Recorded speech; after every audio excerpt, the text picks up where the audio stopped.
Olá pessoal, você parou alguma vez a pensar o que seria o que está atrás de uma língua?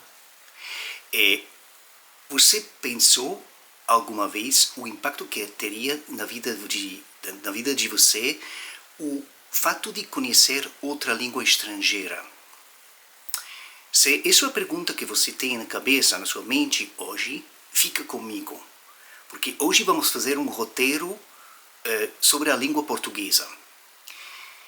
Primeiro que tudo, o que é a língua portuguesa? Para mim, a língua portuguesa é uma língua muito bonita, mas que, infelizmente, não goza do destaque de outras línguas. Uma língua que, para mim, não tem este destaque, não tem esta fama que tem outras línguas, mas, porém, que teria um futuro muito promissor. O que primeiro é o português? O português é uma língua que iniciou na sua história na Idade Média, na atual Península Ibérica, no atual território do Portugal, e nasceu do galego-português. Mas, se é verdade que começou no Portugal, a língua portuguesa está agora espalhada sobre todos os continentes. O português se fala como idioma oficial no Brasil. 80% do conteúdo internet em português vem do Brasil. Outros países lusófonos, aliás, países de língua portuguesa, são na África o Moçambique, o Angola, o Cabo Verde e uma série de pequenos países na Ásia. Então vemos que o português tem uma extensão geográfica bastante importante e é uma língua que tem no mundo centenas de milhões de falantes. Não tanto como o espanhol, mas tem mais de 200 milhões de falantes. Então é uma língua que tem realmente um destaque. Agora, quais são as vantagens de aprender o português? O português é uma língua que abre também, talvez não de um jeito tão evidente, mas é uma língua que abre portas quase como o espanhol. Uma língua que permite estabelecer relações comerciais com o Brasil, com Portugal, com a África lusófona. E uma língua que também é um pouco única, porque é uma língua que nem tantas pessoas aprendem como o espanhol, como o inglês, como o alemão.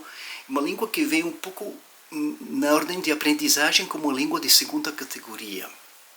Mas, no fundo, para uma pessoa que já fala várias línguas latinas, aliás, o francês, o italiano, o espanhol, também, talvez o romeno, o galego, sobretudo, que é uma língua irmã do português, falar o português não resulta tão difícil.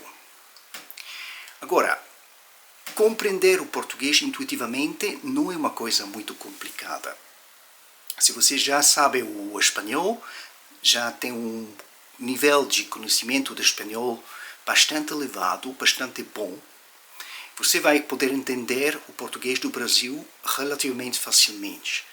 Pelo menos ler e compreender, por exemplo, um português bem falado, um português do telejornal, por exemplo, o português da televisão.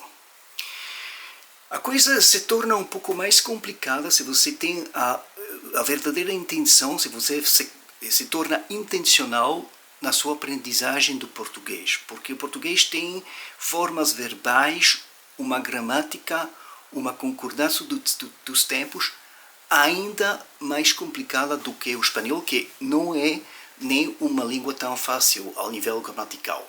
Então, isso pode fazer um pouco que o português pareça uma língua um pouco complicada. Outra complexidade que tem o português é a nível da fonologia. O português tem sons que você pode ouvir, que são sons que estou tentando produzir, que são nasais. Nem tantas línguas no mundo têm nasais. O polaco tem nasais, o francês tem nasais e o português tem diftongos nasais. E são uma característica bem peculiar do português que faz que o português é um pouco complicado, um pouco complexo para compreender, para aprender. Além disso, queria contar um pouco como eu comecei a me apaixonar ou a fascinar pelo português, pela língua portuguesa.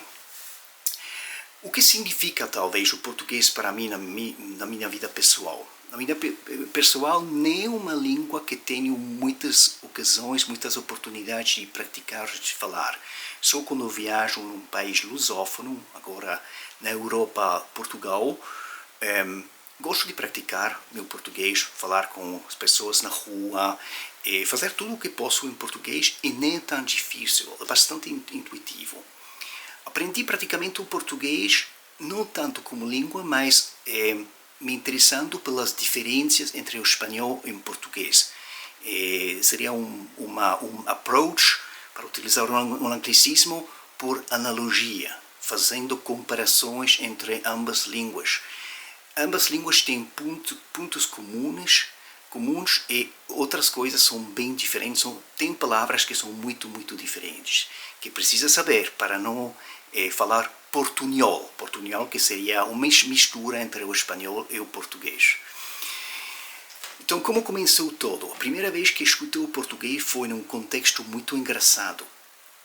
Estava viajando para a Sudáfrica, nesta época morava na Bélgica, e peguei um voo entre Bruxelas, capital da Bélgica, até Lisboa, que era o hub da aerolínea da TAP, a aerolínea portuguesa, nacional portuguesa, Transportes Aéreos Portugueses, TAP.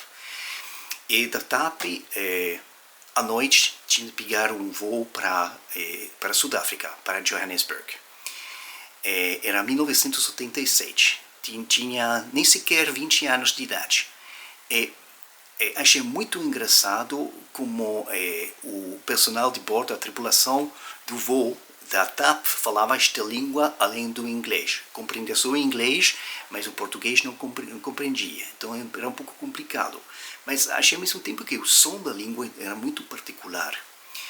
E quando aprendi o espanhol, anos depois, agora falo o espanhol correntemente, fiz também outro vídeo em espanhol, que você pode também ouvir neste canal,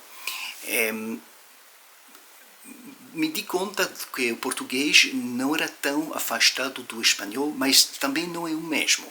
Então, este método de aprendizagem por analogia pode ser uma boa estratégia para alguém que quer aprender o português, que sabe já o espanhol. E outra coisa, você fala francês ou italiano, então também acho que tem muitos pontos parecidos com o espanhol, com o italiano e o francês, mas talvez pode ser um pelinho mais complicado. Se você não tem nenhuma noção de uma língua latina, o português pode resultar efetivamente uma língua complicada, complexa, com uma fonologia e com uma gramática que são um pouco complicadas, mas nem isso é impossível. Então, esses são pontos que podem fazer que o português seja uma língua que pode parecer à primeira vista um pouco complicado para um estudante da língua portuguesa. Pessoalmente, como falei antes, não é uma língua que falo com muita frequência.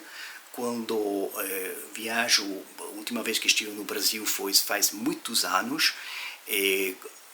Estive faz alguns anos em Portugal. Sempre gosto de falar um pouco de português.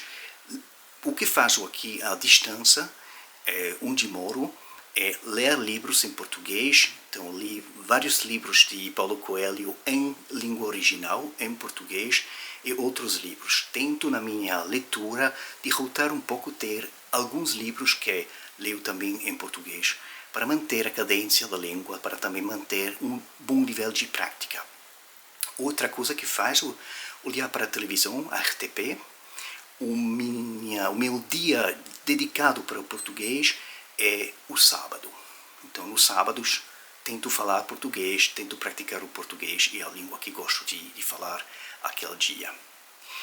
Então, pense um pouco, fazendo um pouco um resumo da situação. Português, uma língua mundial, sim, mas eu diria uma língua mundial que é um pouco mais discreta do que o que são as outras línguas mundiais. Não tão falado, não tão utilizado como o espanhol, o inglês ou o francês, talvez. Mas que, para mim, vale a pena. Uma língua muito bonita, com uma música, uma cultura do cine muito boa, e também com pessoas muito interessantes e muito agradáveis. Viajar no Brasil é uma experiência que não se pode esquecer, inesquecível. Estive a última vez em 2009, faz muitos anos no Brasil, 16 anos, e gostei muito, adorei mesmo. Então, eu aconselho pensar nisso e também, para levar uma última mensagem, pense que aprender uma língua não é só uma questão de aprender regras gramaticais, vocabulário, palavras, mas é sempre uma experiência humana. Muito obrigado pela sua atenção.